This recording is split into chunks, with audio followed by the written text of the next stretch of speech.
love you.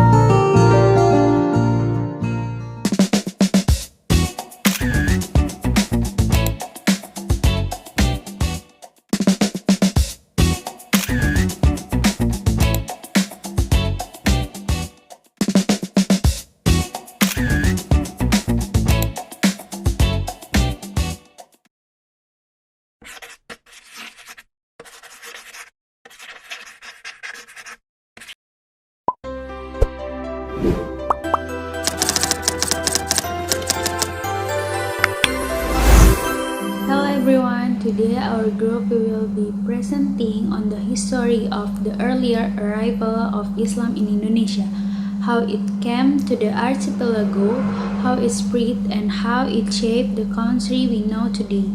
Indonesia is now home of the largest Muslim population in the world, but Islam wasn't always here. Historians have proposed several theories about how and when Islam first arrived. The most widely said is the Gujarat theory, proposed by Dutch scholar, which argued that Islam was brought by Muslim traders from the Gujarat Islam around the 13th century.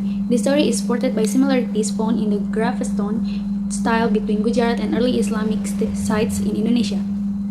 Next is the Persian theory, which points to cultural and mystical similarities, particularly in Sufi practices and certain Persian loanword found in Indonesia Islamic tradition, suggestion Persian influence. Then there's the Arabian theory, sometimes called the Makkah theory, which argues Islam arrived directly from the Arabian Peninsula, possible as early as the 7th centuries, through Arab trade sailing the maritime Silk Road connection the Middle East, India, and China. This theory is supported by Chinese record mentioning Arab Muslim settlements on the Sumatra's coast as the earlier as the 7th century. While historians still debate which theory is most accurate, most agree that trade routes were the key factor, and that the process was gradual, not sudden, spanning several centuries.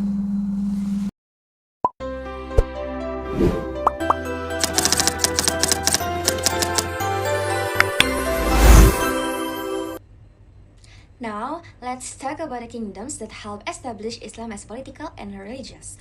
First, in the archipelago. The earliest confirmed Islamic kingdom is the Sultanate of Samudra Pasai, found in Aceh around the late 13th century. We know this thanks to the tombstone of its first ruler, Sultan Malik al-Saleh. Pasai's location made it a major stop for ships traveling between India, the Middle East, and China, allowing Islamic influence to take root through concentric contract. Following Pasai, the Sultanate of Malacca on the Malay Peninsula rose to prominence in the 15th century.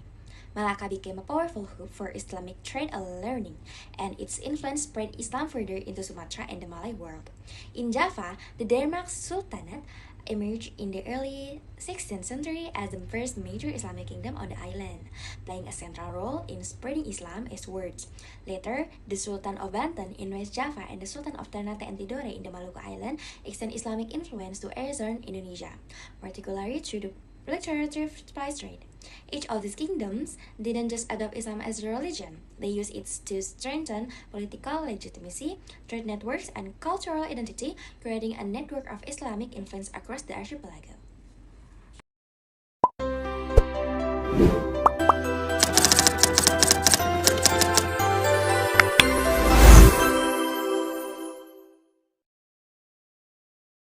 So, how exactly did Islam spread so widely and peacefully across such a diverse archipelago? There were several key methods. First, Muslim merchants who traveled to Indonesia ports often stay for extended periods, waiting for favorable monsoon wine. Over time, many settled permanently, married locally, and become part of the community. Second, intermarriage. Muslim trades married local women, including daughters of local rules and nobility. This created a powerful family and political ties that help Islam gain acceptance among the ruling classes. Third, education through the establishment of pesantren or Islamic boarding school, which become centers of learning and help train local religious leader, and perhaps most importantly, the role of the Wali Songo, the 9 saints who are expectedly credited with spreading Islam across Java. Each wali use a distinctive, culturally sensitive approach. For example, Sunan Kalijaga famously used wayang or shadow puppet treaty incorporating Islam teaching into traditional stories already loved by the Javanese, Sunan Bonang. Use music and gamelan-based song to convey Islamic values rather than rejecting local tradition. The Wali Songo blended Islamic teachings with exciting Japanese culture strategy acceleration. This approach made Islam feel familiar and accessible rather than foreign, which greatly accelerate its accepted among the population. Thank you.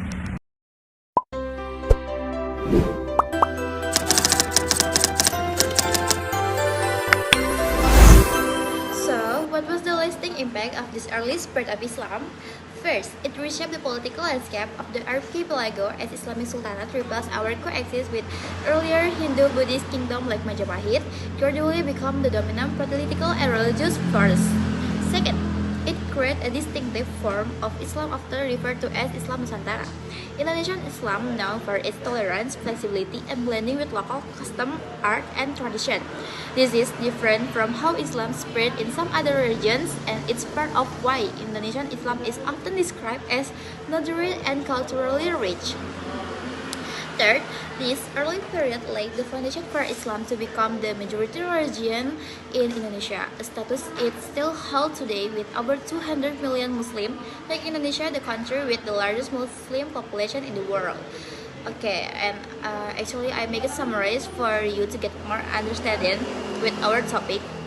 So guys, Islam arrived gradually through trade routes, was theorized to come from Gujarat, Persia, Arabia, took root through kingdoms like Samudra Pasai, Malacca, and Demak, and spread peacefully through trade, marriage, education, and cultural adoption, especially through the effort of the Wali Songo. This peaceful, gradual, and culturally adaptive process is what makes the history of Islam in Indonesia unique compared to many other parts of the world. To conclude our presentation, yeah, that's all. Thank you very much for your attention. We're happy to take any question. Thank you.